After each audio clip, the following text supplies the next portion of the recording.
اتنے بڑے حکمران، لیکن پھر بھی سادگی کا یہ عالم ہے،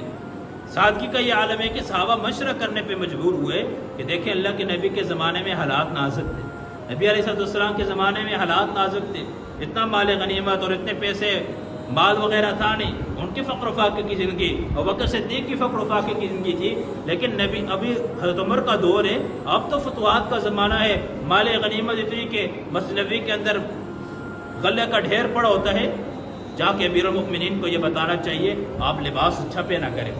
اب یہ پھٹے پرانے یہ پیوند والے لباس کو اتار دیں، آپ کے پاس ملکوں کے وزیر مشیر ملاقات کرنے آتے ہیں، آپ اچھے لباس کے اندر ہیں، اچھا لباس پہننا کوئی معیوب تو نہیں ہے، اچھے کپڑے پہننا، اچھی گاڑی میں بیٹھنا، اچھے کوٹھی بنگلے کے اندر رہنا معیوب تو نہیں ہے، یہ تو نبی علیہ السلام کا ارشاد ہے کہ جس کو اللہ کے نبی نے فرمایا کہ جس کو اللہ نے مال کی نعمت سے نوازا ہے، جس کو اللہ نے مال دیے تو اللہ چاہتے ہیں کہ میرا بندہ اس مال کو استعمال کرے، اللہ اپنے بندے پہ اس مال کے اس نعمت کے اثرات کو، اس مال کے اثرات کو دیکھ کے خوش ہوتے ہیں۔ اب یہ تو نہیں ہے کہ انسان پھٹے پرانے کپڑے پہنے اور کہے میں بہت بزرگ ہوں، نہیں ہے، جس کو اللہ نے نعمت دی اچھے سے اچھا لباس پہنے، اچھے سے اچھے کپڑے پہنے، اچھی سے اچھی گاڑی کے اندر سوار دی، تو اللہ کی نعمت کو استعمال کرے۔ کہا کہ ٹھیک ہے بات تو بہت اچھی ہے، اب صحابہ کا مشورہ ہوا، لیکن بلی کے گلے میں گھنٹی باندھے کون جا کے بتائے گا کون امیر المؤمنین کو، یہ کون سا کوئی آسان بات ہے؟ کہا علی کو کہ علی کی بات کو رد نہیں کرتے، حضرت علی کے پاس کہ آپ جائیں، آپ کے ایک مقام اور مرتبہ ہے، آپ کے ایک عزت، ایک مقام اور ایک مرتبہ ان کی، جیسے میں نے پیچھے گزشتہ جمعے پہ غالباً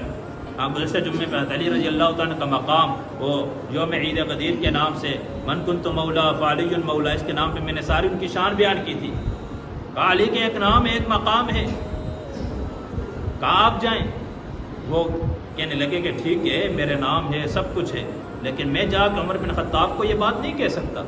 میرے بس کی یہ بات نہیں، ہم مشورہ دیتا ہوں اما جان عائشہ کے پاس جائے، ان کی بات کو وہ رد نہیں کرے۔ کہا بات تو بڑی زبردست ہے، گہری بات آپ نے بتائی ہے۔ صحابہ کے عائشہ رضی اللہ تعالیٰ عنہ کے پاس کہ امیر المؤمنین عمر بن خطاب رضی اللہ تعالیٰ عنہ، لیکن اب حالات اللہ نے ٹھیک کر دیے ہیں، آج فتوحات کا زمانہ ہے، لوگ آتے ہیں، بڑے بڑے لوگ ملاقات کرنے آتے ہیں، ایسے پیمند لگے ہوئے کپڑے میں بیٹھے ہوتے ہیں، امیر المؤمنین آپ ان کو کہیں کہ اچھا لباس پہنا کریں، اب تو اللہ نے دیا ہوا نعمت ہے ہمارے پاس۔ عائشہ رضی اللہ تعالیٰ عنہ نے پیغام بھیجا عمر بن خطاب، تو 200 لوگوں کے درمیان کافی مجمع ہے، اس کے درمیان تمہیں بیٹھے، کہا کہ اما جان بلا رہی ہیں، تو کانپنا شروع ہو گیا، بھاگتے ہوئے گئے، بھاگتے ہوئے تو عائشہ رضی اللہ تعالیٰ کے در پہ گئے، اما جان آپ کا پیغام آیا تھا؟ ہاں جی بیٹا میں نے بلایا تھا۔ کہا خیریت تھی؟ کہا دیکھو عمر اب اللہ نے فتوحات دے دی ہیں، اب فتوحات کا زمانہ ہے، اب مال غنیمت خوب ہے، بہت کچھ اللہ نے دیا ہوا ہے، اب تو آپ اچھا لباس پہنا کریں، آپ وزیر مشیر آپ سے ملاقات کرنے آتے ہیں، اچھے لباس کے اندر ان سے ملا کریں، آپ یہ پیبند لگے ہوئے لباس کو اتار دیں۔ تو عمر کی آنکھوں میں آنسو آئے، رونا شروع کیا، داڑھی آنسو سے تر ہو گئی۔ کہا اما جان اگر آپ کا حکم ہے تو سر آنکھوں پہ،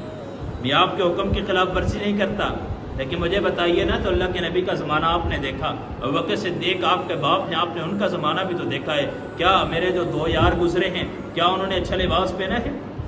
کیا اللہ کے نبی نے اچھا لباس پہنا ہے؟ کیا وہ وقت آپ بھول چکی ہیں کہ ان کے لباس کے اندر کتنے کتنے پیبند لگے ہوئے تھے؟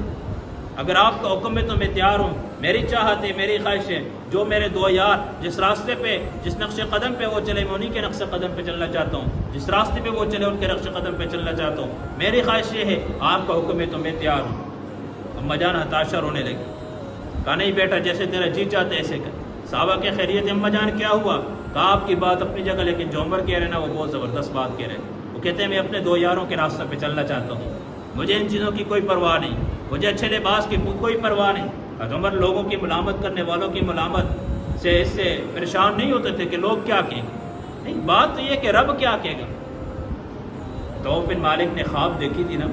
آخری بات ختم کر دوں، عوف بن مالک رضی اللہ تعالیٰ نے خواب دیکھی تھی، کہتے ہیں ابو بکر صدیق رضی اللہ تعالیٰ کا زمانہ ہے، کہتے میں نے خواب دیکھی، خواب کے اندر میں نے 3 باتیں دیکھی، ایک یہ کہ عمر رضی اللہ تعالیٰ عنہ کے بارے میں بتایا جا رہا ہے کہ دین کے معاملے کے اندر کوئی ملامت کرنے والے کی ملامت کی پرواہ نہیں کرتے، دین کا معاملہ ہے، کوئی کیا کہے گا، آج لوگ مثال دیتے ہیں نا باہر کے حکمرانوں کہ یورپ والے اچھے ہیں، فلاں ملک والے، ان کا وزیر اعظم سائیکل پہ بیٹھ پہ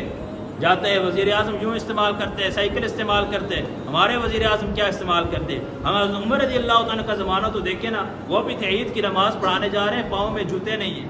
کہنے لگے کہ لوگ کیا کہیں گے، کسی نے کہا نا کہ جوتے تو پہن کے جائیں، لوگ کیا کہیں گے؟ کہا لوگ جو کہتے ہیں کہنے دیں، لوگ یہ دیکھنا یہ کہ رب کیا چاہتا ہے، نبی کیا کہیں گے، رب کیا کہیں گے۔ لوگوں کی کیا بات، لوگوں کی باتوں سے کوئی خوش نہیں ہو سکتا، وہ کسی حال میں کسی کو بھی نہیں چھوڑتے۔ خواب دیکھی کہ ایک تو یہ کہ دین کے معاملے میں کسی کے ملامت کرنے والے کی ملامت کی پرواہ نہیں کرتا عمر، دوسرا یہ کہ بتایا کہ حضرت عمر کے بارے میں بتایا کہ یہ خلیفہ بنے گی، تیسرا میں نے دیکھا کہ حضرت عمر شہید ہوں گے، تو ابوبکر صدیق کو آ کے ابوبکر صدیق نے کہا عمر کو میں بلاتا ہوں، آپ نے دوبارہ یہ خواب سنانی ہے۔ عمر رضی اللہ تعالیٰ کو بلایا، جب پہلی بات کی کہا بالکل میرا نظریہ یہی ہے کہ لوگوں کی بات کی پرواہ نہیں کرتا، دیکھتا ہی ہوں کہ رب کا حکم کیا ہے، نبی کا طریقہ کیا ہے، رب کیا کہتے ہیں، نبی کیا کہتے ہیں، لوگ جو کہتے ہیں کہنے دیں، مجھے اس کی پرواہ نہیں ہوتی۔ دوسرے کہا آپ خلیفہ بنیں گے تو خاموش ہو جائیں، ابوبکر صدیق کے سامنے کہتے ہیں خلیفہ بنیں گے، کہا مجھ میں یہ اہلیت نہیں ہے۔ اسے کہا کہ میں نے خواب دیکھا کہ آپ شہید ہوں گے، کہا شہید تو دلیر ہوتے ہیں، میں بزدل آدمی ہوں، میں تو ساحل کمزور سا آدمی ہوں، قائل ہوں، تو میں کہاں شہید ہوں گا، شہید تو جو ہوتے ہیں وہ تو دلیر آدمی ہوتے ہیں، جس کو ساری دنیا دلیر کہے وہ خود اپنے آپ کو کیا کہہ رہے ہیں، عاجزی اور انکساری کی انتہا تھی۔ اللہ ہمیں ان کے نقش قدم پہ چلنے کی توفیق عطا فرمائے، ان کی سیرت اپنانے کی توفیق عطا فرمائے۔ تو یہ مہینہ